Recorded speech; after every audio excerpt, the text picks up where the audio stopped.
Welcome back, Billiken fans. It's Zach Miller and Peter Hale. It's the Midtown Madness Podcast. Before we get going, thank you so much for listening. And if you're watching on YouTube, don't forget to hit that like and subscribe button. Also, the bell down below will notify you when a new episode drops. This episode and the whole season of the Midtown Madness Podcast brought to you by Two Men in a Garden. Whether you like it mild or hot, chunky or cantina style, the people over at Two Men have you covered. I know what you're asking, Zach. Why Two Men in a Garden? They are St. Louis through and through. Pete, I tell you what. I always say I tell you what. My Hank Hill. But you know what? I was really bummed at myself for on the way home from the Billiken game, not picking up some Two Men in a Garden for that STL City game, which we're going to get into in a little bit. But it would have paired perfectly with a nice city win. You can pick up their many products at any local grocery store or online at twomeninthegarden.com. Follow them on Instagram and Twitter at Two Men Salsa. Pete, Saturday day, just in general, was a good day for St. Louis sports. However, not a good evening for Billiken alumni. Billiken soccer alumni Kipp Keller. City opened the franchise in Austin with a 3-2 win over Austin FC. I think it's Austin FC or is Austin City? I think it's just Austin. Austin FC, yeah. Austin FC. A win that had to leave Billiken soccer fans conflicted. Kipp Keller had a tough night. Yeah, he was really beaten on all three of those goals. Two of them were, I think you could say, giveaways, and one of them was really just a nice assist to a City player who very easily finished it. Keller had a rough night to the degree that people would think it was like a little bit match fixy, yes, as they say on Men in Blazers. But I mean, honestly, he's got no, I'm not a conspiracy theorist. He's got no reason to do that. It just was that bad. I just think he had the worst night of his career is what happened. Yes. His young career too. I mean, that's a tough spot to be in. He comes on for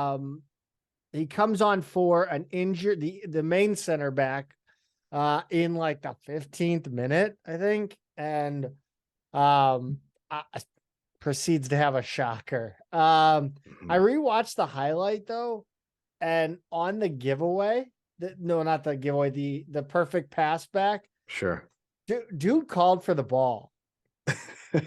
A little gamesmanship. That's so bad. That's so bad, dude. Yeah, I feel bad for Keller, but look, if he's gonna have the worst night of his career, it might as well be on opening night for STL City. So I'm kind of, I feel good for the franchise getting off on this foot, because it's going to be a long slog as they're working their way into the league. And, I've seen here in Cincinnati, they got a couple year head start, and, it's tough. You don't, even if you get one of these results early on, they're hard to come by. So great for STL City. Kipp Keller, hang in there. We have every faith and confidence that you'll find your stride eventually. I realized something, in the post game, kind of just, I was just sitting around after that game, and I'm like, this is weird. This puts, for the first time in my Billiken fandom, and I think for a lot of Billiken fans, where you really felt conflicted between a player you watched for 4 years in college, or I think he was here for 4 years, as long as he was here, and you got to know him, and you pulled for him, and you want him to do well in the pros. You were excited when he got drafted by Austin FC, and he's playing against your hometown team now, the STL City, and you're kind of like, and he's having a bad game. Like, it's really, I can only imagine what'll happen if Simon Betcher comes in to City Park. I believe it's in late May 27th, I want to say, and comes in and just torches City. It'll be weird.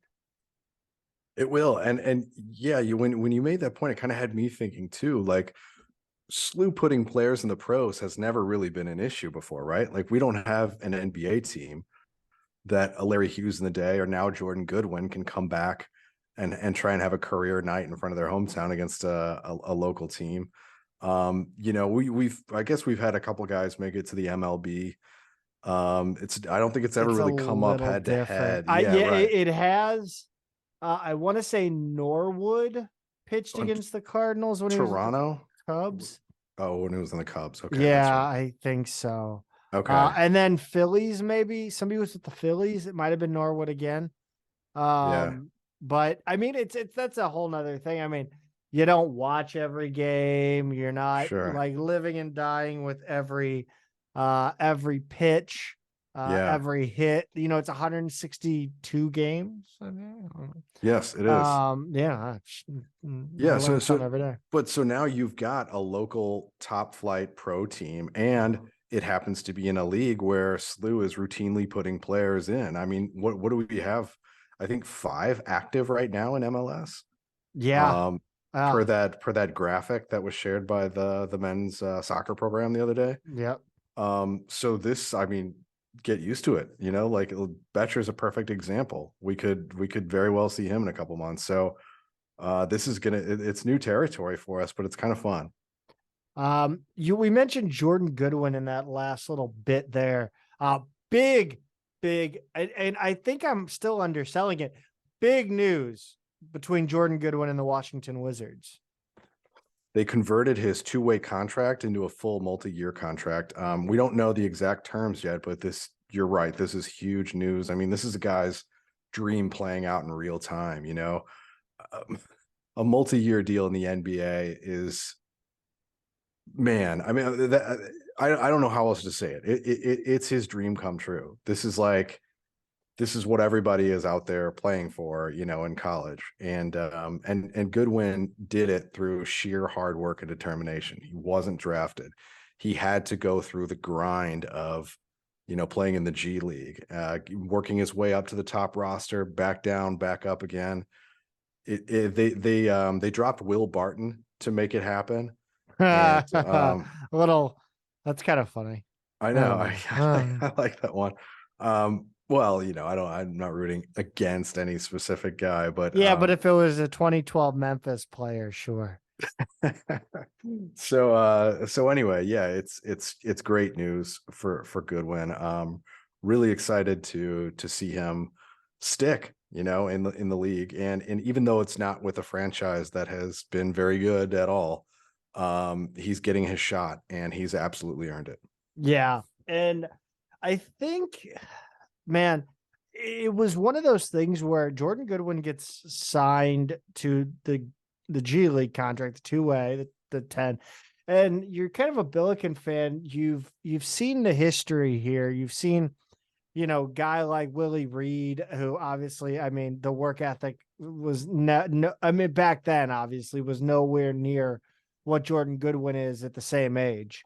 You look at, I mean, there's others that have come through the G League and just never. I think McCall went into the G League for a minute. Like it's one of those things where you're like, you don't really see those G Leaguers that make that full transition a lot of times, much like, you know, MLB and the minor leagues. They usually just go to Europe. It's really, really tough. And the crazy thing is, when you look at a G League roster, it's like, if you pay attention to college basketball, you know most of the names on these rosters, and you realize like just how many good basketball players there are. You're like, there are guys who were like massive college stars who are on G League rosters and probably will never make the league. And it's wild to think about just how hard it is. Like when you think about it, there's like less than 500 NBA players at any given time. That's out of the full slate of like how many basketball players there are, and really good players. It's amazing how hard it is to make the league. Like even if you make it up for one game just to like check in, that's such an incredibly rare feat. I think people always have to keep that in mind. Every college player thinks they're going to play in the NBA, but to actually do that is just incredibly tough. And to sign a multi-year contract, man. So happy for Goodwin. Absolutely. I mean, he was in town the other night at the game, sitting courtside, gracious with his time. I know he signed a few autographs, took some pictures, and just, I thought about going over there, but from the good news, we're gonna go good, bad, good. Sure. Good, bad, fine. Yeah. 81-78 loss at Richmond. Pete, in reading your notes from this game, I'm sensing some contempt. Can you tell I wrote these notes immediately after the game was over? I could indeed. I was assuming it was stream of conscious in the middle of the game. So, okay, so some of these were, in the flow of the game, but the note that I put up top, I put pick your adjective: unacceptable, pathetic, embarrassing. I mean, Ladies and gentlemen, your trivia question for this week. more of a, maybe that might be the poll question of the week. Which adjective applies to this game? Unacceptable, embarrassing, pathetic, or other. But really, I mean, this was a game where the first 15 minutes were fine, right? We got out to a lead. We were playing pretty well, I guess, for 15 minutes. Didn't finish the first half strong. And then the second half was just lousy. Letting them get back into this. It was a weird game, Zach, because even though it's been that kind of season where no lead is ever safe, I never really believed Richmond would do it, until that last couple minutes. And that just, man, this is a frustrating game. You know what drives me up a damn wall? That I have not, a number of things. Well, yes, but that I have not spent one Billiken road game just chilling on my couch. Well, yeah, so, I don't get to they're not I'm standing half the time. I just cannot trust them to sit back, allow myself to sit back and enjoy the game. You're saying you're like pacing around and you're too much nervous I'm a crazy person. Right. I know.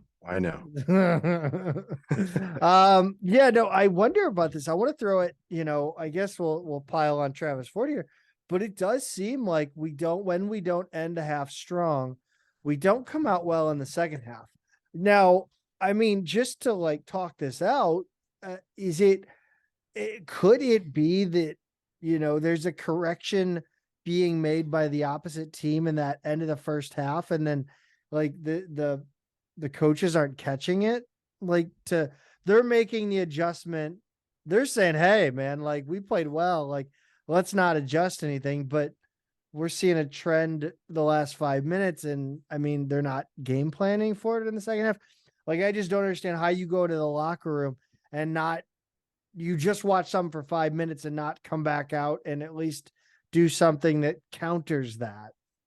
Especially because when they catch Ford going into the locker room at halftime, and they don't do this, we had the Richmond broadcast, right? So we didn't get that in this one, but generally when we do have a bad finish to a first half, which is pretty common, Ford will absolutely correctly, concisely diagnose the issue to, whoever has, whether it's Scott Highmark or whoever has got the microphone in his face heading into the locker room. Everything that you and I have either been saying on Twitter or in text messages or whatever about what's going wrong in the last few minutes, Ford, boom, just cuts right to the issue of what they're doing wrong. And you go into halftime, they come back out and they're still, they're not doing it better. In this game, it was weird because we were good for most of the first half, right? It's only, let's see. So we were up to, so we had a 9-point halftime lead, and it was up to 15 with 3:30 to go, and all the momentum in our favor, right? So Richmond chipped away. They were +6 in the last 3.5 minutes of that half. They didn't score inside the arc until a free throw with just over 5 minutes remaining, and they got their first field goal inside the arc with just over 2 minutes left in the half. So it's not that we were playing well, we were giving Richmond nothing. I mean, they were afraid to even operate inside the perimeter. they had to settle for 3-point shots. Tyler Burton had 2 points at halftime, right? And he's always been a problem for SLU. I think I said last show, he scored 47 on us in 2 games last year. 2 points at halftime. You gotta like look at halftime, and it's like there really wasn't a lot to adjust, right? Other times where we're going into halftime, we're doing something completely wrong, but here it's just kind of like the effort let up. Like it was just kind of a weird, like we ran out of gas a little bit. And I would have to, and I didn't go back and watch it, but I would have to go back and watch and I try and identify more specific things. Overall, though, in the half, it was like I would not have adjusted too much. It was more like keep doing what you're doing. Like that Richmond team is soft. Like they were afraid to do anything against us. Except shoot the 3-pointer. Except shoot the 3. That's exactly right. And of course, Tyler Burton, 2 at half, ends up with 20. You felt it.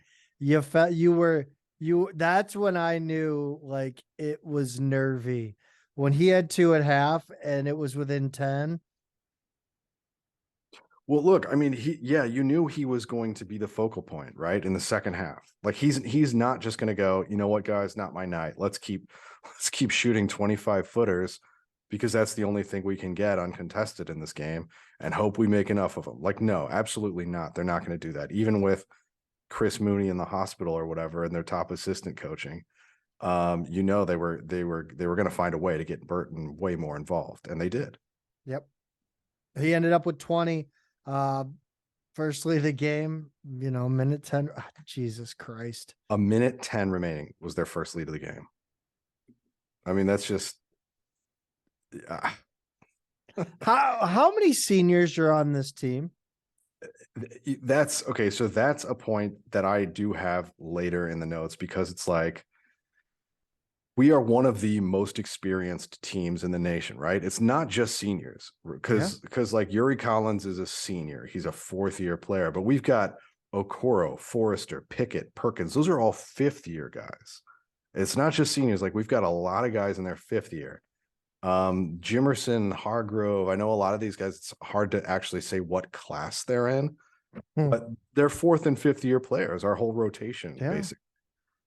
And to have the game in command, like you have absolute command of the game and how it's being played and how it's going, and you're on the road and you're playing against a team with basically one real threat, one really good player, all conference level player in Tyler Burton, and then just a bunch of dudes, cobbled together, transfers, freshmen, a whole new cast of characters around this guy.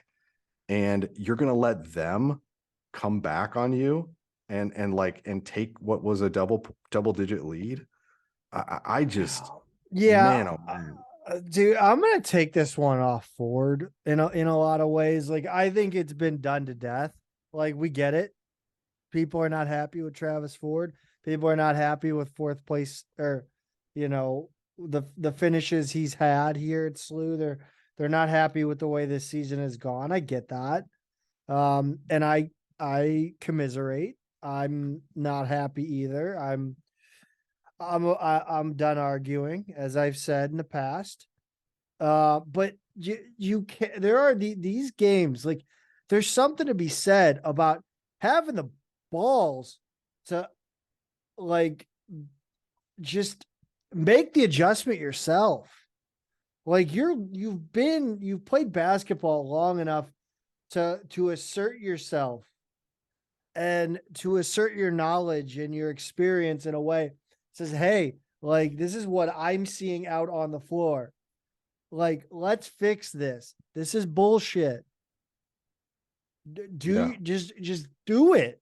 Like, I don't want to turn into Shia LaBeouf here, but do it. Like, it's ridiculous. I just don't understand how this team can, like, there's just so much that's happened with this team. I mean, we're going to get into it in the Loyola game. There was a small moment which felt massive. Like, it could have seriously, like, I thought it was bad news bears when this actually happened in the Loyola game. We're going to get to it. But like, this team just doesn't seem like they're out to win games. Well, and the other to feed on your point of take it into your own hands and make plays, right? Because you guys are 4th and 5th year players. You know what you're doing out there. You don't need hand holding, and it should be somebody other than Yuri Collins all the time. And I wonder how much that dynamic does play into the fact that a lot of other guys just don't have that takeover mode. And the one guy we thought who really would have it coming into the season is coming off a knee injury, and he's just not 100%. He's not himself. And ankle. Right. And yeah, I think both ankles. So I mean, we don't have that killer instinct at all. And once Yuri tries to develop that late in games, you know, the wheels have really come off. SLU allowed 54 second half points here, Zach. 54. And once again, they have one guy who averages double figures. 4 guys ended up with double in this game. And in addition to Burton, they have Nelson, who freshman, who I said he wasn't Gilliard, but he sure looked like it against SLU.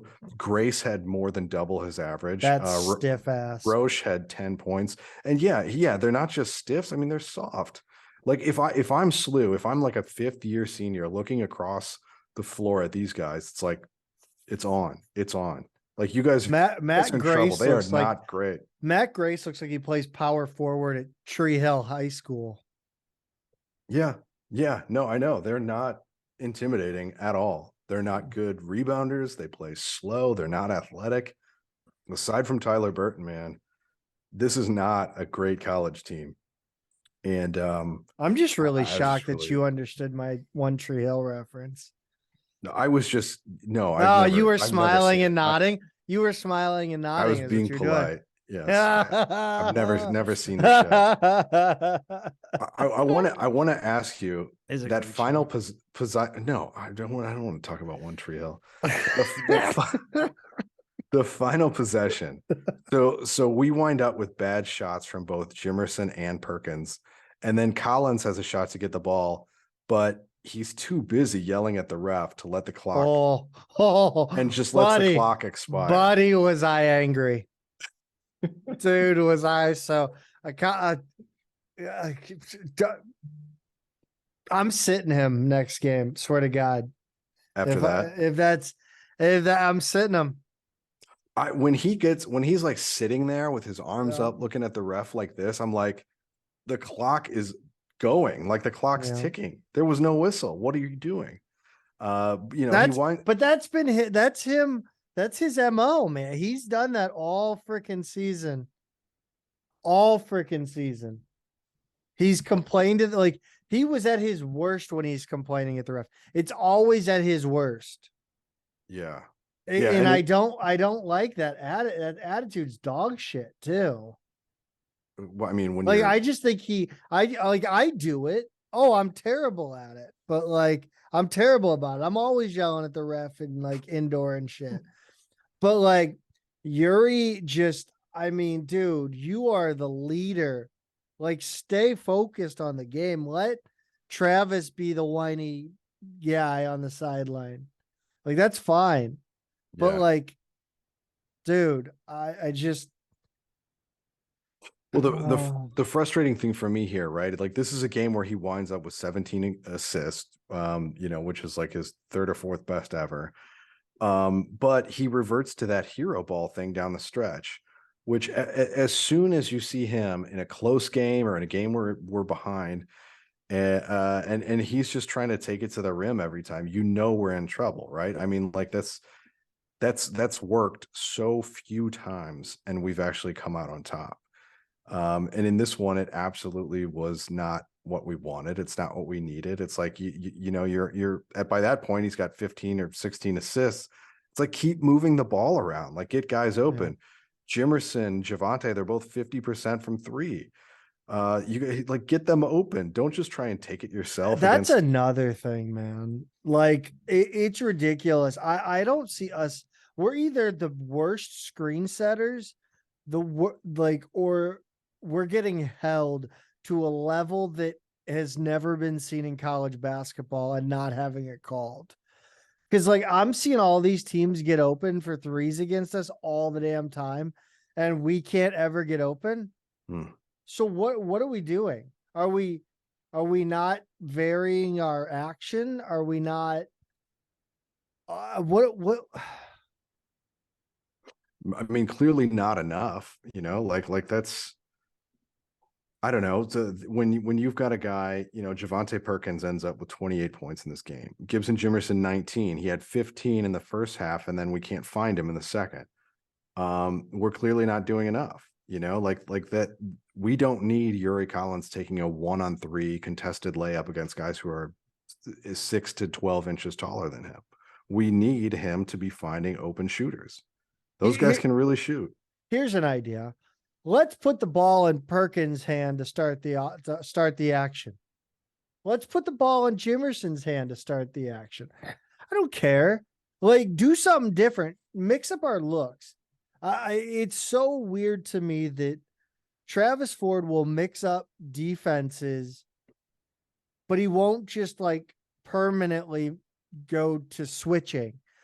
Switching has, and again, we're going to talk about it in the Loyola game, but like switching has been the one thing that's really worked. When we've moved to switching on defense on screens, we have had the most steals. Like, it's always a game high in steals, game high in points off turnovers, game high points in transition. Like, I just do it. Like, switch permanently. Like, we clearly cannot keep up with players when we don't switch. And the communication and the defensive, I don't know, whatever, focus just isn't there. Yeah, and not just defensive. I mean, in this game, there was bad decision making across the board on both ends. Forrester, Pickett, Okoro were all bad in this Richmond game. These are fifth-year players. And then Perkins, a couple of his shot attempts down the stretch were just awful. In the first half, we're up 9 despite 9 turnovers, right? So you can kind of circle. Yeah, we had too many turnovers in the last 3.5 minutes of the first half, honestly, across the whole first half. But we only have 3 in the whole second half. It was bad defense, like you said, and bad shot selection. It was just bad decision making. Jimerson was our first half scorer. Perkins kind of took it over in the second half. And then Okoro, Hargrove, and Hughes didn't score at all. 0 points combined between them. Look, I don't know. This was another game, though, Zach, where, you talk about switching in our defense. Richmond gets 37 3-point attempts, and they make 17 of them for about, 46%. And I'm seeing people saying, oh, they're just hitting shots. It's like that Duquesne game. They're just hitting shots. They're out of their mind. And I'm like, it's not really a coincidence if every team is having a record 3-point shooting night against them, right? Like, that can't be an excuse anymore. It's not. We don't have that kind of luck that every team has a season record from 3. 37 attempts means you're not guarding the perimeter. In the first half, look, they didn't get anything inside. So if they're going to jack a bunch of threes in the first half, fine. But like, in the second half, they were getting whatever they wanted. 54 points is a lot, no matter how they're getting it. Yeah, one final contentious note you had in here, which I think encompasses the way I've viewed Yuri Collins. Kind of the whole, I brought up the question, like, what if Yuri Collins struggles? What if this team struggles? Like, how will people react? Yuri reverted to hero ball down the stretch, but he got his 17 assists though. So congrats. Like, dude, I'm sick of like, I'm not, and it's not even like Yuri Collins. Like, I'm just sick of the individual accolades being celebrated at this point. This is where social media has been really, this is where it's been kind of a negative development in sports, yes. Right? Like, it's been positive in so many ways, like getting better highlights, so much better video, like some more information. But when you're losing a game like this and you're up and they're like pumping out like, hey, look at these stats. Look, 17 assists. Somebody's got a season record, career high, this and that. And it's like, I don't care right now. I just watched them cough up a lead to a team they should beat by 20. And you're going to tell me somebody got an assist mark. It just like, it's infuriating when I see like that kind of like sunshine pumping social media post in the middle of a complete meltdown like this. And then Zach, of course, we introduced that concept, on our show a couple weeks ago of first to get to 69 and how SLU had won the last 70 times they'd done that. It's over, 71 games is the limit. It ended in this one. When you give up the first, when you give up your lead for the first time with 70 seconds left in a game, that's a good way to make that happen. Yeah, we're a jinx. I don't know, man. It's the curse. It's just a long string of just really disappointing turns of events after halftime or even before halftime. Yeah, it is, and it's just like, I don't know, we found so many ways this season to cough up big leads. My brother who lives in Richmond, he was there for this game, and he's going to be at VCU on Tuesday.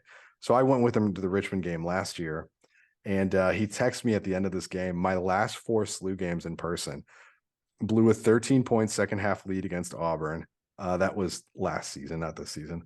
Blew a 12-point lead in the second half at Richmond. That was last season.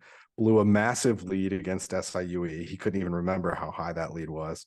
And then blew a 14-point lead against Richmond.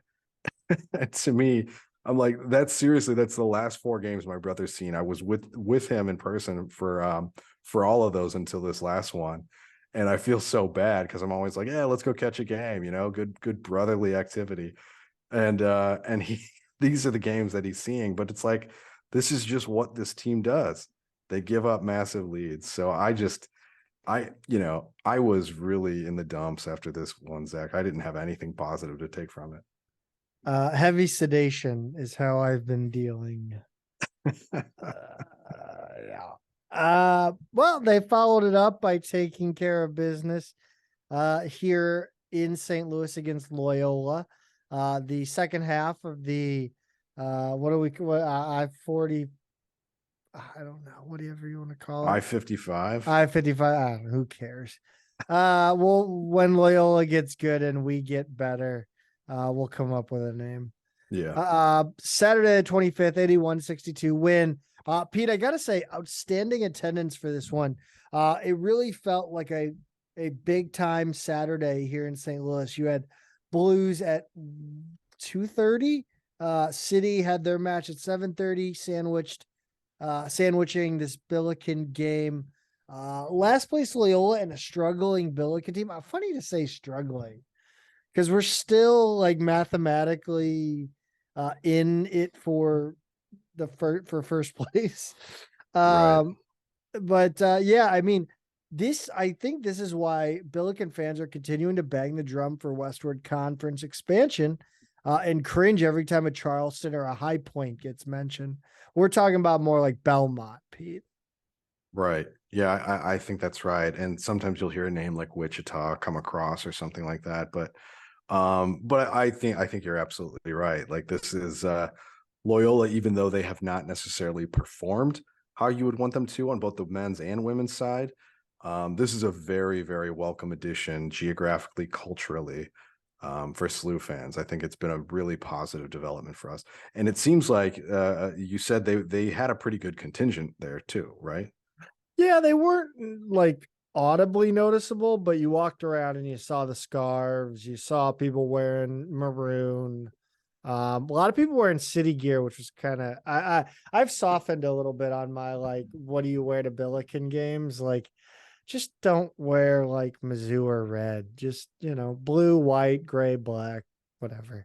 Yeah. But I didn't really interact with anybody from Loyola at all.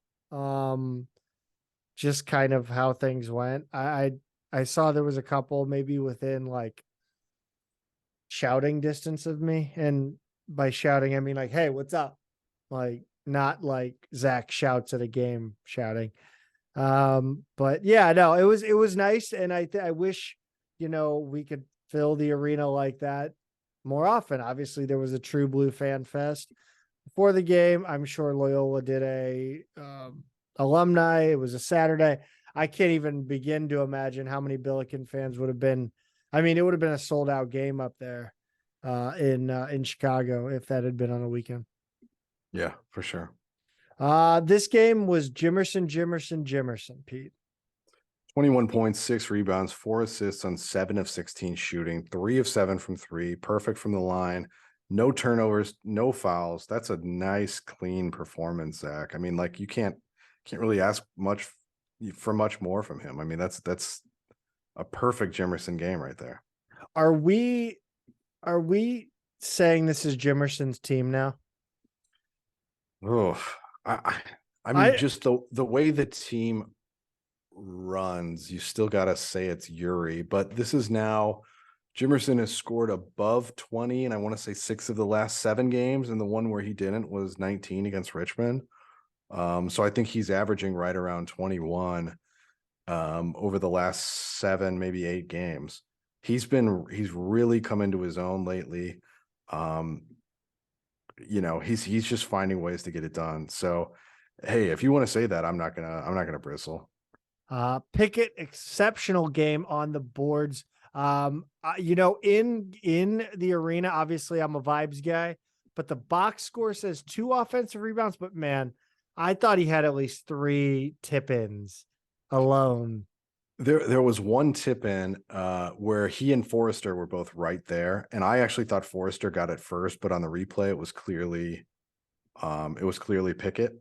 But this was just an unusual night. Kind of the rebounding was really spread out overall. Jimerson and Hargrove each had 6, and then 4 different players had 5. Pickett, Okoro, Forrester, and Hughes each had 5. It's funny to see, 32 rebounds spread out basically evenly among 6 players. But that's what happened here. So Pickett, yeah, it did feel like just about all 5 of his were on the offensive glass, but I guess I can't argue with the stat sheet in the end.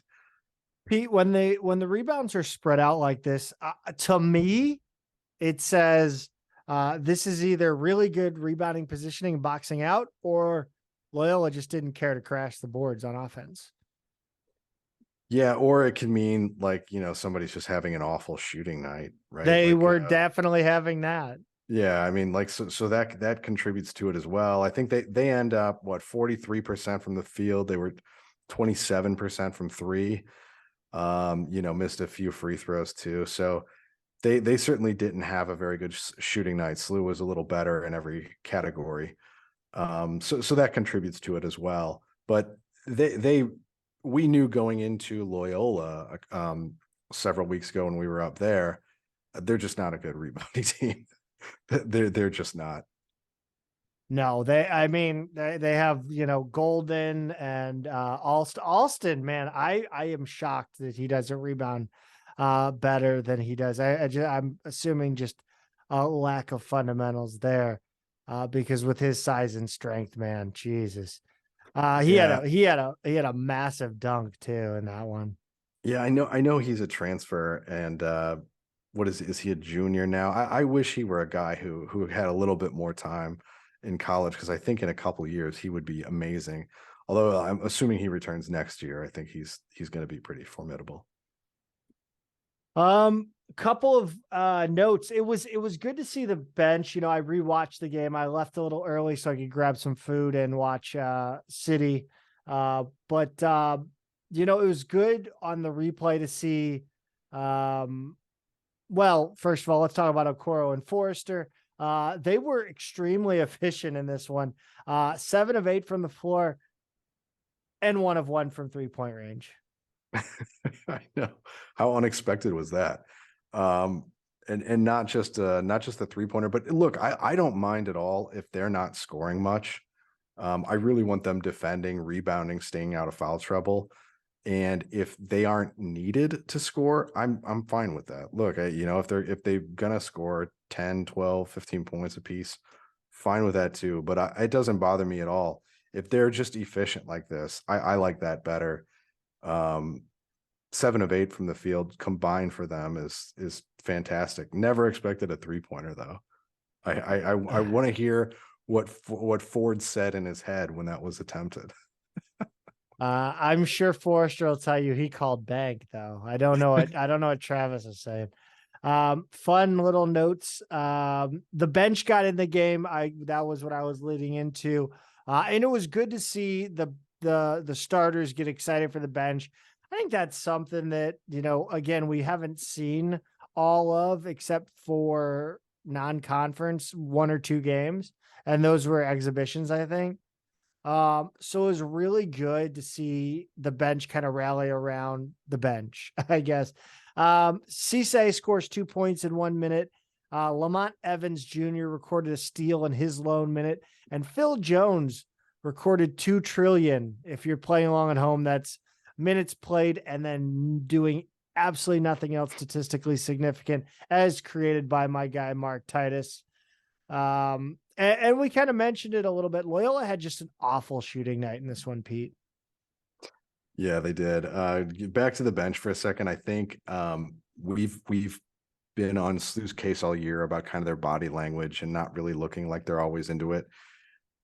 When you are, instead of building leads, double-digit leads that you've got early, middle game, and taking that out all the way across the game, it means these bench guys have not played nearly as much this season as we expected them to, right? Like, how many times could we have expanded on a 12, 15 point lead and then seen these guys in the last couple minutes? And we just haven't. So I do feel bad for the walk-ons. I feel bad for Momo. Would like to see them more. Momo had an unfortunate turnover on a little miscommunication, but the shot he made was about an 18-footer. It was nice. So he did show good touch on that. So he's raw. He's only been playing a few years, but he'll be fine. You're right though. Loyola's shooting was awful. We just gave SLU a lot of grief for teams going off against them, but they were good overall on the perimeter defense here. It did help that Loyola they missed some wide open looks. And I always like to frame that though, in that, even when a player's getting an open look, there is a lot that they had to go through to get that open look. Sure. That may cause them to also not be in a good spot to shoot it. So there is that too, but yeah, they were open. They were for sure open. Yeah. And they ended up 6 of 22 from 3. There's also a mental thing too, right? If you're struggling to get open or you're struggling to get good looks, then you have one and your timing's off. Your timing's off. There's that little bit of like kind of doubt. So that makes a difference too. Ball security in this one was nice. Only 9 turnovers. That's, I think you've been banging the drum on that 10 turnover number. Yeah. If anytime you're 10 or under, that's fine. I'm very happy with 9 turnovers. Like I said, against Richmond, that's how many they had in the first half. So if you can do 9 in a game, that's great, especially when you're going to win it the other direction. Because we've seen a lot this season where maybe we end up with 9, but we only force like 8. So it doesn't really matter as much. Once again, as I mentioned a little bit earlier, the Billikens moved to switching in the second half, and they played really well. 10 steals for 14 total forced turnovers. Like I said, I think it increases mental engagement on defense with the necessity of communication. But I was curious to get your take. I actually like that point, especially on a team like this where we have said all season long they're not very vocal. They're not the best communicators. That's the kind of thing. You're right. It forces them to be calling it out to each other and staying a little sharper and more engaged about where's my man, where's my teammates' man. And so I do kind of like that note about what it does to your mentality when you are switching. So I support that. I'm on board with that. But here's another thing, Zach. I mean, this team is so good in transition when they actually can make it happen. Like, I think back to so many earlier Ford teams with like Goodwin and built around Goodwin and French, creating steals all the times. But how many times did we go in transition and blow 2-on-1s, 2-on-2s, 3-on-1s, 3-on-2s? So many times in transition, that team missed layups, missed second and third opportunities. Really frustrating. And then now we have a team that plays a super clean, crisp transition game, but they just can't force the turnovers to make it happen. So when they actually do that, it's really refreshing to see. I love it when it does happen. And there were some great passes from Yuri and in transition, finding JIMERSON a few times, but everybody looked good in transition when we got it in this game. That is so weird that you mentioned that, because it's one of those things that I don't even notice that how well we do play in transition when we get into transition. I'm trying to remember a time where we've finished well. Like if we get a shot, it's going in. Like back when we would blow those 3-on-2s, 2-on-1s, it was missed layups. We don't miss layups. If we get the layup or the shot, it's made, or a foul. It's those turnovers in transition that are the killer. That's the only part that hasn't been so clean. One note, Yuri Collins hero ball. We talked about it in the Richmond game, and Yuri took an open 3. It was open. It was. Javante was to his left, and he shot it anyway. Javante gave him a look or said something to him, and Yuri snapped back that it was open. And I mean, I don't know what to make of it. I'm one of those guys who's always said, like, oh, you get an argument with somebody in the middle of a sports game. Okay, the whistle blows at the end of the game, whatever. Okay, that you can't, those are the two guys. Those are your guys. Like that's two of your triumvirate or whatever you want to call it. Like getting mad at each other. That I don't like that. Yeah, you don't like that at all. I mean, that's one of those where Javante probably has to just kind of grumble in his head for a second. Like, because if your teammate does take an open look, that's fine. One of the things I saw this a few games ago, and it's become less true over the last 3 games, but Yuri really has not been attempting threes at all in conference play. I think in this game he was 0 for 2, which brought him to 7 for 13 for the season in conference. That's all. He's only taken 13 threes. Seems like so many more. Less than 1 a game, right? Less than 1 a game. And this is the crazy part, until through that Davidson game, he was 7 of 9. So Duquesne, he goes 0 for 1, Richmond 0 of 1, and then this game 0 for 2. 7 of 13 is still really good, but he was 7 of 9 from 3 in conference play.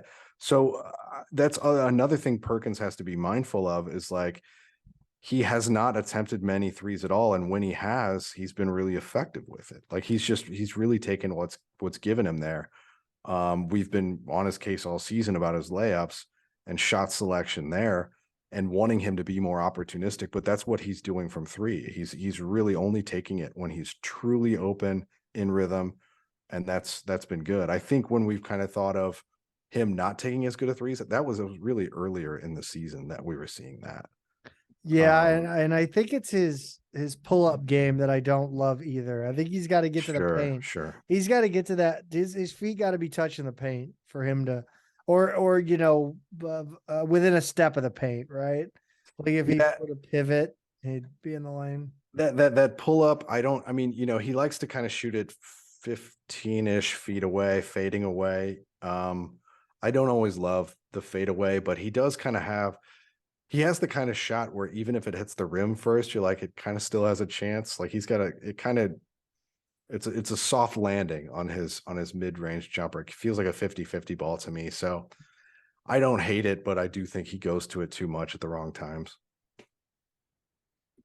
Oh, I think we just, call it a day on this week, and hope for some big results next week, which we're going to get into. Yeah, but I do want to say, like, just to end that one on a positive note, like this is a game where you have to take care of business, and they did, right? Yeah. Like they never really let Loyola threaten in this game. Loyola compressed the lead a little bit early in the second half, but 10, something like that. They didn't get super close. This was never really under threat. And I give SLU credit for that, because they've blown a lot of leads, and even in games they've won, they've made it way too interesting, and they didn't do that here. no, thank God. I Yeah. already Yes. was like, they need to get this to like a 30-point game with like 5 minutes to go so I could walk out. Let's whip it around the A10. Tuesday the 21st, VCU beats St. Joe's 88-63. Wednesday the 22nd, Davidson beats Bonaventure 74-61. Bonaventure really tough. It has been on a tough slide lately. George Washington 89, Rhode Island 80 in overtime. Duquesne thumps LaSalle by 17, 91-74. Dayton beats UMass 72-54. Fordham 71, Loyola 69. I thought Loyola was going to pull that one out. I've actively been rooting against Fordham. It's kind of ridiculous. For the first time ever. It's unbelievable. Yeah. Friday the 24th, VCU wins the Battle of Richmond. Capital City Showdown or some of that. I don't know. Who cares? 73-58. Saturday the 25th, Fordham beats Rhode Island 74-71. George Washington over LaSalle 92-85. I swear George Washington and LaSalle played 5 times this year. 92-85. And to finish off the Saturday slate of games, Mason beats Dayton at UD Arena 74-69. Thank you, Kim English. I just don't get it. I mean, like the Dayton team, and I'll get into this when we preview Dayton in a minute. I don't like this Dayton team at all. I think they are just pillow soft. Like they have no toughness. They've got no grit. I mean, they've got talent. They've got size. There's no reason. Are we talking about the Billikens or Dayton at this point? Well, both. I mean, it's been Spider-Man meme all year with those two teams. But like to lose when you've got a shot still at first place and you're going to lose at home to Mason right before that. Oh God, yeah. What a pathetic result. You know what I will say about the Billikens compared to like Dayton is that we've held serve at home in conference other than VCU. Yes. But VCU is VCU. Like that's going to be a battle no matter what. And against the teams we should beat at home, we've done well to beat them at home. Obviously, that's not enough.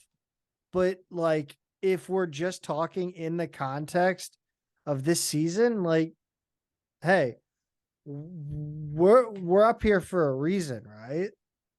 Yeah. Yeah, I think that's fair. Yeah. Dayton's lost. Let me see. It looks like, Mason and VCU.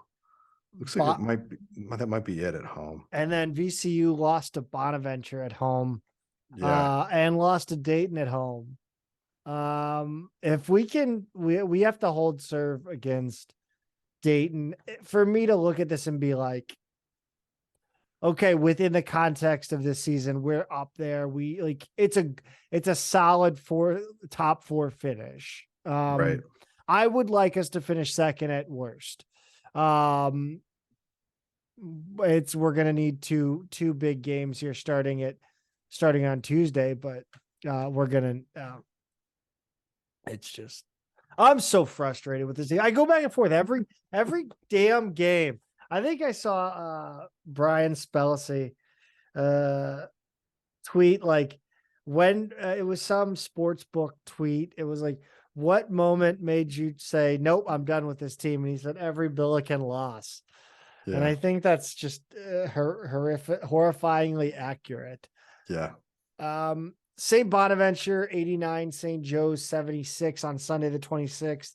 And then my goodness, everything's coming up Billikens as far as kind of the external factors. Yeah. I mean, we got a huge assist from Davidson here. Yep. 71-67. Davidson beats Duquesne. That is like you said, a big assist from Davidson for the Billiken double bye chances in the A10 tournament. And let's tell them why, Pete. So now we've got VCU in first at 13-3. Dayton, Fordham, and SLU are all tied at 11-5. Now we know SLU does not have the tiebreaker right now with Dayton or Fordham. We're not going to have it over Fordham. Dayton, what is that? Do we know where do they go if we end up with the same record as Dayton and we split? Oh boy. I can't remember what the next win percentage, I think. Overall win percentage, because that could be the same too. Right now, SLU and Dayton are both 19-10 and 11-5. Conference record of tied teams based on winning percentage versus the highest. Jesus Christ. Oh, okay. So it's versus a the highest common opponent. All right. So it's something we're not going to be able to calculate on the fly here, basically. No. Well, I can't calculate that, not on the fly. You give me 2 days and I'm going to read that 10 times tonight and I'm still not going to know what the hell it means. So we know who our top four are, right? It's those four. We just don't know the order. Because I might be speaking too soon because Duquesne, George Mason, and George Washington, all 9-7, so 2 games back. SLU owns the tiebreaker over all 3 of those, but now that I'm thinking of it, I don't know if Fordham and Dayton do. And I'm not going to look up right now whether they do or not. So it's not a done deal, but it looks like probably that's going to be the top 4. VCU after they play Fordham goes to George Mason and then they host Duquesne. VCU and SLU play on Tuesday and then VCU finishes up Duquesne with George Washington at George Washington. And then a tough one. Right. And then Dayton, before they finish the season at SLU, they have LaSalle at home. SLU's obviously got the toughest finish there of the 4, but we also have the tiebreakers, so we've clinched a top 4 spot. It's kind of weird. So finishing out the standings here, Duquesne, George Mason, George Washington are all 9-7. SLU can be no worse than 4th. Bonaventure's 8-9. Davidson, Richmond, LaSalle are all 7-9. And then you've got your bottom 4 here: St. Joe's 7-10, UMass 5-11, Rhode Island 4-12, and Loyola 3-13. So still a lot of seeds left to be determined here, but at least it's come into focus for SLU, and we know it is going to be a double bye situation. Is this the highest Travis Ford's finished officially in the regular season?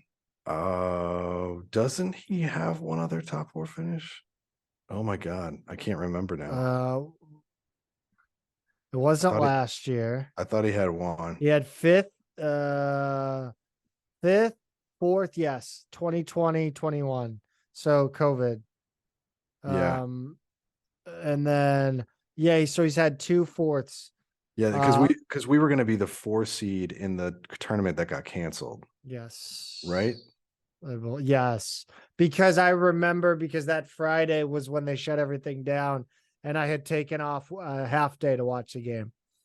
And I know we were preparing probably to play St. Bonaventure, assuming they won, kind of thing. I think it was Bonaventure, but yeah. Okay. So this would be, if he finishes 2nd or 3rd, it would be the highest finish of his tenure, which people aren't going to like to hear it, but on a season like this, right? Anyway, let's get into VCU. Obviously, we've seen them once before. Pete, kind of just give the Billiken fans out there a reminder. VCU and Dayton, right? I mean, these are the two of the teams above us that you can believe. Fordham is the one that doesn't belong there, but we know who these teams are, so I don't want to waste too much of people's time with this. The last time we played VCU on the 3rd of February, they won at SLU 73-65 because they went on a 12-2 run to finish the game, and Ace Baldwin couldn't miss, scoring a career high 37. VCU got all but 8 points out of 3 players: Baldwin, Johns, and Deloach. No one but Baldwin even hit a 3, and those other 8 points were spread out 2-2, 2 and 2 among 4 guys. JIMERSON had 24 in that game. He was really good from 3. And it was one of those really streaky games where SLU had some of their best and worst stretches of the season within it, even within just the first half. After that game, VCU lost to Dayton before winning 4 straight: Rhode Island, Fordham, St. Joe's, and Richmond. Look, I mean, we know what they do at this point. They're not the big bad VCU of old, even though they are in first at 13-3. They don't press or trap quite as much. They aren't as deep, like that. That's one even in that win, that bad win they had loss from our perspective at home. They look so beatable to me. Like they're just not quite the same. They could be sloppy. They do turn it over a lot. The issue here is that we're playing on the road, right? And even though VCU hasn't been perfect there this season, SLU is totally unpredictable on the road. So that's kind of what scares me in this one, as much as anything. And then speaking of a team we know well, Dayton's going to finish the season at SLU. The last time we met was that listless 70-56 loss at UD Arena. Both teams started red hot, especially SLU, and then it just settled into a dull, low energy game, especially from SLU. Okoro and Forrester were basically taken out of the game with soft foul calls. That was frustrating. Holmes, Kamara, Smith, and Brea all scored in the teens. After playing SLU, they've beaten Loyola and UMass. They've lost to George Mason, as we just covered, and they will play LaSalle before they head to SLU. Dayton's got a size advantage across the board. We know that, but they're soft. I just have not been impressed with this team, especially when they play good competition. And unfortunately, SLU was not good competition a few weeks ago. We split the Arch Baron Cup last season with both teams holding serve at home. Hopefully that continues this season. I don't know how you feel going into these two games, Zach. These teams look so beatable to me. I don't think we're going to win both. I wouldn't be surprised with a split, but I'd be pretty disappointed if we go 0-2 here. Yeah, I don't think we're going to lose both. I don't think we're going to win both. I think we're going to go to VCU, drop that one, come back and beat a Dayton team that I've always tried to give you know what? I'm going to say it right now. We're going to go 2-0. And I'll tell you what. Travis Ford loves a revenge tour. He loves him some revenge. Look at 18-19. All 4 teams were the teams are, 4 teams, 4 games, 4 teams. All 4 teams were teams we lost to previously, right? That is, I think you're right. Yeah. So I always think he I don't know why, but I think once he gets a look at somebody, like he knows what's up. Like I think I don't know. And these teams just aren't as good as, as they are. I think they're better on paper, honestly, than they are. Yes, and so is this Billiken team. Yeah, I mean, it's a shame because we know what all these teams are capable of, but I don't know. Yep. Oh, Pete. We talking Arch Baron Cup now? Are we getting into it? We got the Dayton preview. We're done with the Dayton preview. Oh, geez, sorry. I'm out here multitasking, trying to get the thumbnail ready. Our producer will cut that. Don't worry. Yes, yeah, definitely. The one we pay 6-figure salary to. That's right. Pete, let's talk about the trivia question. Last week's question: who was the last Billiken men's soccer alum to play for a St. Louis-based top division professional outdoor team? Pete, why don't you give the answer to that one? And I'll actually, somebody got it. I gotta go back and look. So it was if you knew the 1977 St. Louis Stars, yes, then that was the way in, right? And a few of the names were more obvious than others. Joe Clark, Bob Madison, Al Trost, Bob O'Leary, and Gary Rensing. All 5 of them were on the 1977 St. Louis Stars, which is the year they shut it down. That was the final season. So congrats to Will Sutton, who commented on YouTube and got the answer to that one. Shout out to him for commenting on YouTube too. Yeah. Whoever watches this show on YouTube, I love you. I genuinely adore you. Because I can't believe anybody does that besides my mother. My parents do not consume the YouTube version of this. Just my dad does the podcast. I know that. Pete, why don't you go ahead and read this week's question?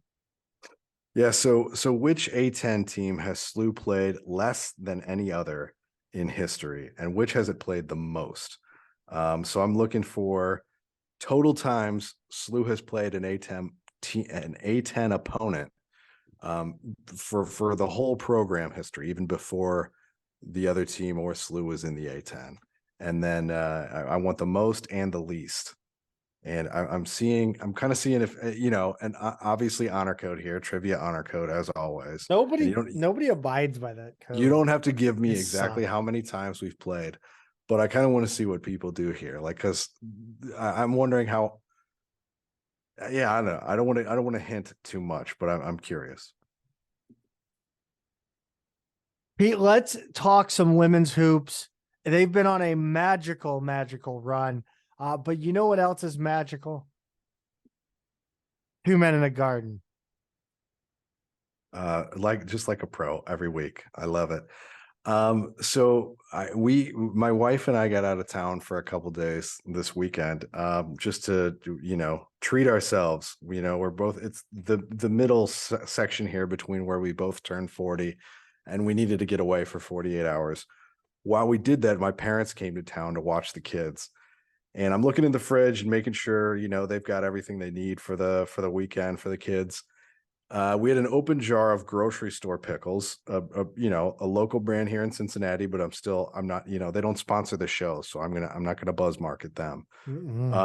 But I did have my two men pickle jars not open yet, and Zach, I got to admit, and I know my dad listens to the show, I had to kind of hide those a little bit because I didn't want to risk. I didn't think they were going to open them, but I didn't want to risk it. So I just nicely tucked those over behind the little compost bin that we have in the refrigerator. It's a nice big green plastic bin, and was able to hide the pickles back there. And if I just want to let anybody know right now, if you need tips on hiding your 2 men in a garden products from anybody else who might be house sitting, babysitting, dog sitting for the weekend, I've got tips for you. So ask. If Master Lock wants to sponsor the pod. That's right. Or whoever makes the compost bin that we use in our refrigerator. But yeah, if you want to find some perfectly tasty, delicious products to hide from your sitters and loved ones, head over to 2meninthegarden.com.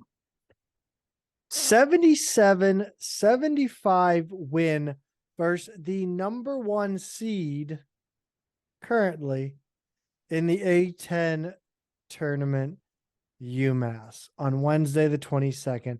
Ladies and gentlemen, your Billiken women's basketball team. What a win, Pete. Unbelievable. I as well as they've been playing, I did not see this coming. And that's even after they kind of threatened Rhode Island, several weeks ago, gave them everything they had. I thought Rhode Island and UMass were at a level that we just probably weren't going to touch this season. But that's not the case at all, Zach. I mean, this women's team is just playing. I would not want to draw them in the tournament. I know that much. This could be I'm not kidding when I say this could be the first A10. I can't imagine it's ever happened before. The first A10 women's basketball team to be sub 500 and make the NCAA tournament. Yeah, I was thinking about that, right? Because it can happen. It does happen in one bid leagues. Yes. I mean, I guess it can happen in any league, really. But this has typically been a one bid league. But it seems like it's like Dayton or Fordham or Rhode Island or one of the top few teams every year that's kind of coming out nonetheless. Like I feel like it's always one of the top few seeds that's still winning the tournament. But I have to go back and look now, kind of at women's A10 history. Yeah, you look at like even the Billiken seasons, their best seasons, they weren't the one to win the tournament. And right. they obviously didn't have the resume to get in with an at-large bid. Right. No, Right. it's always been that way. Pete, run us down this game. Well, UMass just couldn't put SLU away in the first half. They led by 8 at halftime, and they just left enough of a door open, right, to keep them in it. And then in the third quarter, SLU outscores them 20-6, capped by Zach 3 straight 3-pointers from Camry Clegg for a one-woman 9-0 run. I mean, she's got 3 wait, never mind. That's not funny. Go ahead. Yeah, I think I see what you're trying to do there, and Yeah. You could change the E's to 3s, and there'd be 3 of them in Camry Clegg. Yeah. That's right. Oh God. When she hit those though, you kind of saw the panic start to set in from UMass. It's like their whole demeanor kind of changed. I didn't think they played very well after that. And it wound up being kind of a nervy finish, even after SLU kind of had the lead. UMass hit a pair of free throws to get to within 3. SLU inbounded with 29 seconds to play. It looked like Clegg was fouled, but the refs called it out of bounds on her. UMass got the ball back with almost a full shot clock, got a few good looks off, including a clean 3 from Sam Breen in the corner. Missed all of them and had to foul SLU 3 straight times to put them on the line because they were under the limit. Then McMakin finally got to the line and makes it a 5-point game with 3 seconds left, hitting both her free throws. It's kind of crazy because this happened on the same day that Fordham beat Rhode Island. So between this result and that one, the A-10 went from a possible 2-bid league to a very likely 1-bid league again. It's kind of devastating from the conference's perspective, but really satisfying from SLU's perspective. This one kind of felt a lot like actually most women's games this year have been, if we're hanging in there, is McMakin playing well? If she's not, if she heats up, the other team's in trouble. Yeah. But she was really good in this one, especially in the clutch. Yeah, not her most efficient game, right? 6 of 21, which is not an uncommon line for her, but she was 4 for 4 from the line, and she made a huge 3 down the stretch, a huge one.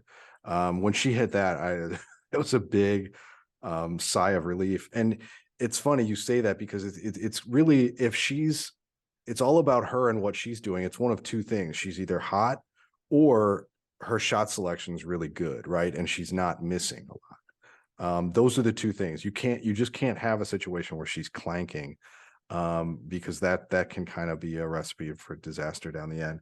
But I also want to highlight Brooke Flowers. She was outstanding in this one. Yeah, she ate Sam Breen's lunch on several occasions. Yeah. Breen still wound up finishing with 20 and 9, but she just couldn't get good looks around the basket in the second half. And then Flowers, meanwhile, 12 and 13 with a block. After the game, she said, "I wanted to get the win in my last game in Chaffetz. To beat UMass in my last game here is special." She just, so impressive in this game, impressive in that interview. And then you get yet another hot shooting performance out of Peyton Kennedy.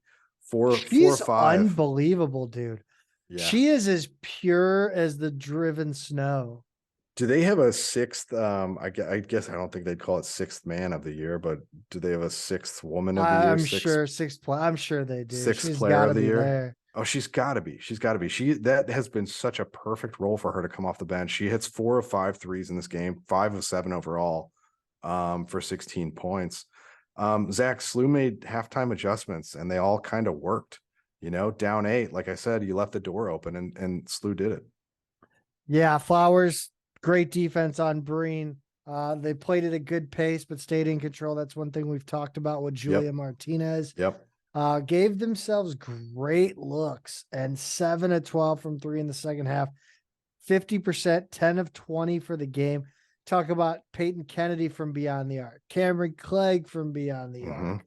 Only 3 second half turnovers after 12 in the first half. So ball security, good shots.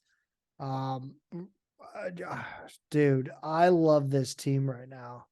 Yeah, they rebounded great in this one too. They won the rebounding battle, +10. That's hard to do against one of the top two teams. I mean, look, this league all year, UMass and Rhode Island, everybody else.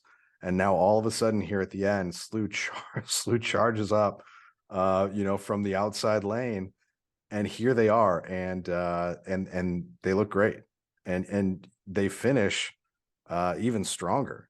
Tumbleweed coming in the outside. Yes, tumbleweed. Yes, no tumbleweed. That's exactly right. That's exactly right. I don't know why that specifically that line, that scene. Now I'm gonna go break a pool cue. No radio. I'm gonna break a radio with a pool cue. That's what it is. The Billikens win that game against UMass.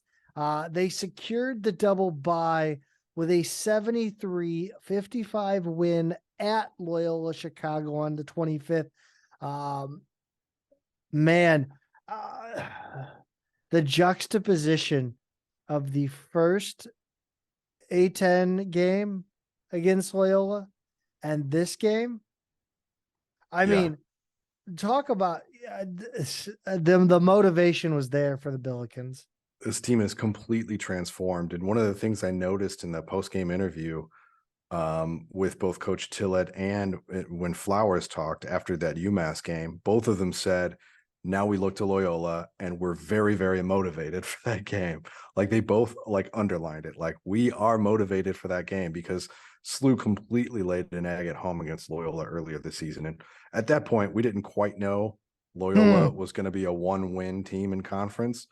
But that's still a game where, I know you and I said at the time, that's one they should have won, and they just played a horrible game. Now it looks like they're not even capable of playing that horrible game. Even if they're losing, they're just not playing like that. And so, being the only team to lose to a team in last place, that's just something you don't shake off. But in the first quarter here, I knew something was going on. I didn't have it on yet. But my text started to go off from you and a couple other guys. They said, are we on 20-point watch here? SLU outscores Loyola 15-1 in the first quarter. Loyola starts 0 of 14 from the field. I had to look at that box score a few times and cross references because I was like, that has to be a typo. 15-1 in a quarter. Yeah, I mentioned about how the difference in women's basketball, whereas you're looking at the shot selection and I mean, sometimes a guarded three is a better shot than a guarded paint touch just because of the height, the distance from the rim, or guarded drive in traffic. It's why you don't see a lot of what McMakin has shown to do where she gets fouled or Kaija Harbison did last year. There's only one or two players per team that will drive to the hoop like that. Whereas on the men's side, pretty much everybody will do it. Yeah, sure. Yeah, absolutely. Loyola did claw their way back in the game. Got a little nervy, I think. Yeah, so they went on a 13-0 run in the second quarter, which that could be enough to erase that lead, but it just wasn't. They did outscore SLU 22-16, I think, in the second quarter. You come out in the third and SLU doubles them up 28-14, and that was it. I mean, 28 and a quarter in basketball. I mean, in any level of basketball is great. And yeah, it was a done deal once that third quarter started. So again, SLU on the glass, 40 rebounds to Loyola's 26. And again, Zach, Peyton Kennedy, 6th player of the year, 20 points on 10 of 18 shooting. And if you listen to that, 20 points on 10 made field goals. It seems like Loyola got the message. Don't let her shoot from outside. So all she does is go inside the arc and have a game high 20 points on them. Unbelievable. She's been phenomenal. And another really solid game for McMakin in this one. Again, we've seen her field goal attempts decrease week by week. And it's, and I don't want to say, hey, it's great that she's got less of a role, but it's important that she's got less of a role. Well, yeah, I mean, it's really, it comes in a shot selection. I don't care if she takes 22 shots, if they're good shots and if she's making them. If she goes 6 of 22, I'm not happy about that. But here, I think she went 6 of 12 and ends up with 15 points on the game. And that's great. I mean, I think she also realized they didn't really need her. Once this got to be out of hand, you don't need McMakin shooting those challenging shots early in the shot clock or anything like that. It's not a game where she needed to get hot or anything like that. She could just kind of play a little bit more relaxed style. And then you've got Flowers here, another double-double. I don't know I think that's number 40, if I'm not mistaken, in her career. Because she did have a double-double in the previous Triple game. nickel though. Yeah, because along with that 13 and 11, she gets 5 blocks. Martinez, Zach, has quite a stat line in front of her hometown audience. She went to Loyola Academy. She did numbies, as the kids say. Yeah. 5 points, 6 rebounds, 8 assists, 4 steals, 2 turnovers. No matter what kind of game she's having, she's making her presence known. Fantastic. Billikens finished the regular season winning 8 of their last 9. Just a preposterous turn of events that nobody could have seen coming. Next up, the A10 tournament, March 1st through the 5th at Chase Fieldhouse in Wilmington, Delaware. Not gonna lie, I did look at flights to Philly, cursory, because I'm not gonna go to Brooklyn. Billikens are the 3 seed. Massachusetts 1 got the double bye. LaSalle plays George Washington 8-9. Dayton VCU in the 12-13. Like, that's ridiculous. It's wild. Duquesne 10 plays Loyola 15. Davidson 11 plays Bonaventure 14. St. Joe's got the single bye. They'll play the winner of that game. GW will play the winner of Loyola Duquesne. Richmond will play Dayton or VCU. Fordham and Rhode Island got the other 2 double byes. The Billikens game will be Friday at 6:30, right smack dab in the middle of the Arch Baron Cup. Yeah, I know. What an unfortunate draw timing wise. Yeah. It's also kind of a tough draw when you actually look at the teams lining up here. If by some miracle, and it won't happen, number 14 Bonaventure gets through, that's great. Yes. Because otherwise you're playing number 6 St. Joe's, who destroyed SLU earlier this season, or number 11 Davidson, who also beat them. And if I'm not mistaken, those were all road games, weren't they, Zach? I believe they were, yes. Yeah. So all 3 of them. If you're just going on the results of this season, that's a pretty tough draw. I'm looking now. They lost by 4 at Davidson, and funny enough, that was their second to last loss of the season, right? So after that loss, they go on a 5-game winning streak, then lost at Richmond, and then won the last 3. So after that Davidson game, things really broke open for them. So St. Joe's was their 3rd game of the conference season, and we didn't really quite know who they were yet, but they lost who SLU was yet, right? They lose that game 71-47 at St. Joe's. I think at that point we probably thought St. Joe's was going to finish a little higher in the league. We didn't think SLU was going to finish 3rd. A reminder that they were picked to finish 12th. So if you're just looking at how the season played out, that's kind of a tough draw. Yeah, it is. But I mean, you look at, again, they rattled off all those wins right after the Davidson loss. So I think there's a lot to be said about form heading into the tournament. And I think the Billikens are as capable of as anyone. As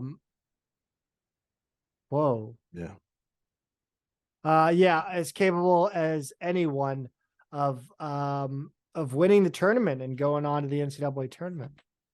Yeah, for sure. Pete, let's talk about Billiken baseball. And why did Cam Redding get the win? Are you okay? So are you looking at the box scores right now? Yeah, it says he got the loss, but that's incorrect.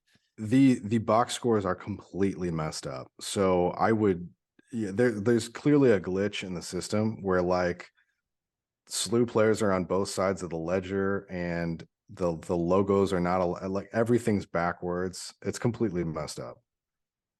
So until they fix those, what we know what we know is SLU played a 3-game series against Minnesota in Fort Myers, Florida, from the 24th to 26th, and they swept them, Zach. Starting with the 6-3 win on February the 24th. And you're right. Whoa, the box scores all messed up right now. I hope they do get those fixed. But what we do know is Minnesota got out to a 2-0 lead in the first, and then SLU scored the next 6, including a 3-run home run from Patrick Closey in the 7th. And then Cam Redding did indeed get the win. No, he didn't. He didn't play.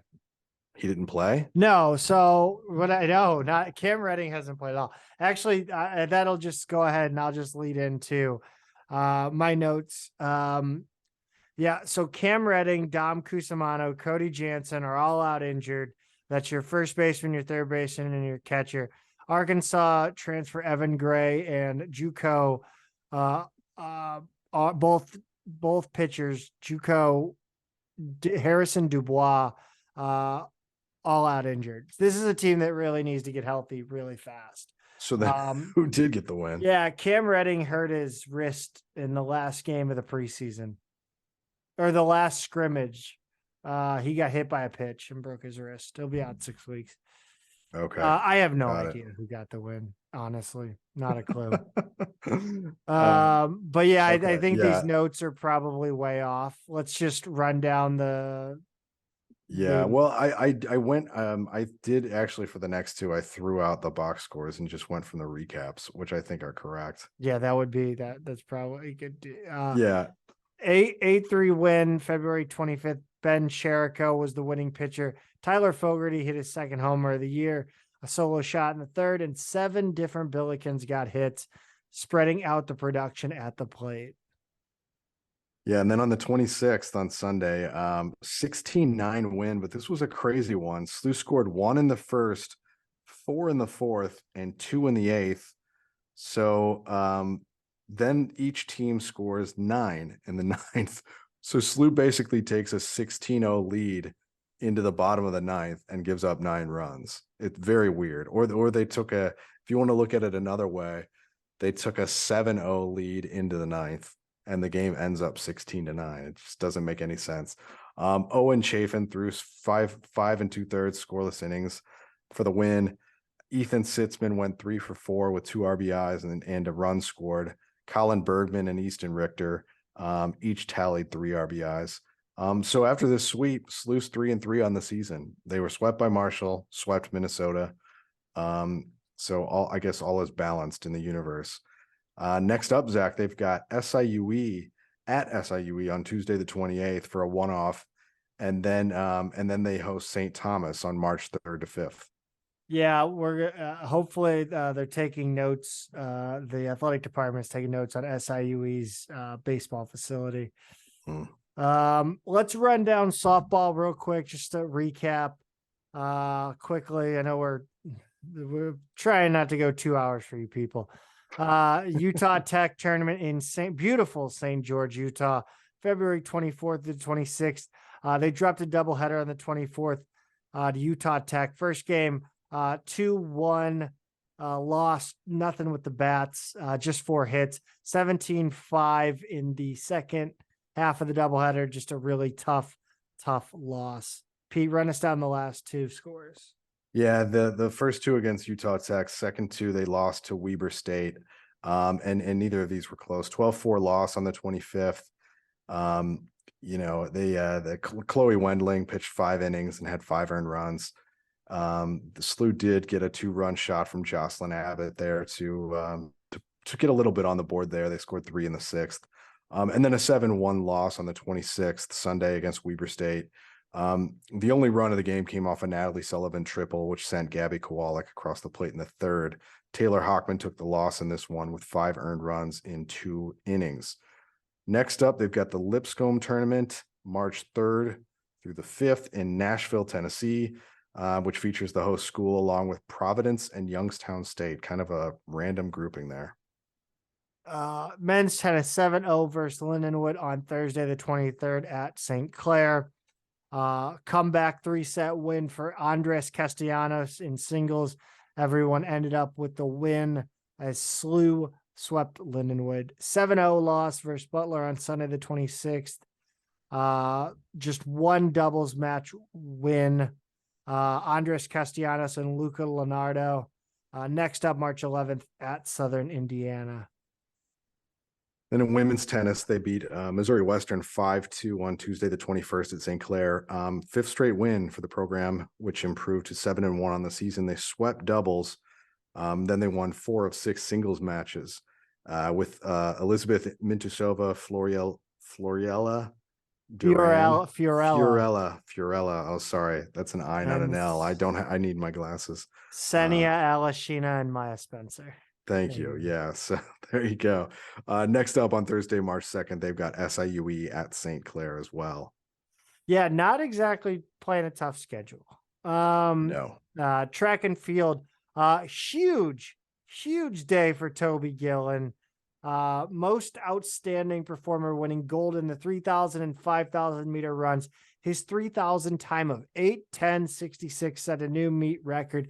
That's friend of the show, Toby Gillen, Pete. That's right. Yeah. His boy Harrison Martinenko, his fellow countryman, won a silver in the 1,000 meter, and Matt DeHaas won silver in the 800 meter. Yeah, the women unfortunately finished 13th at the A10 Indoor Championships. No podium finishers, unfortunately, on the women's side. Maddie Pearson was the closest, finishing 4th in pentathlon, and that's an end to the A10 indoor season. Pete, do you want to leave the listeners with any last parting thoughts before we get out of here? I don't have any parting thoughts, Zach. I think we covered it all. That wraps up the week in Billiken Athletics. Follow us on Twitter at Midtown Mad Pod, at Peter is a Tweeter, at Zach Miller MMP. On Instagram, we are at Midtown Mad Pod as well. If you have any suggestions, send them our way. Go subscribe, leave a review. Pete, as always, no matter win or lose, go Bills. Go Bills.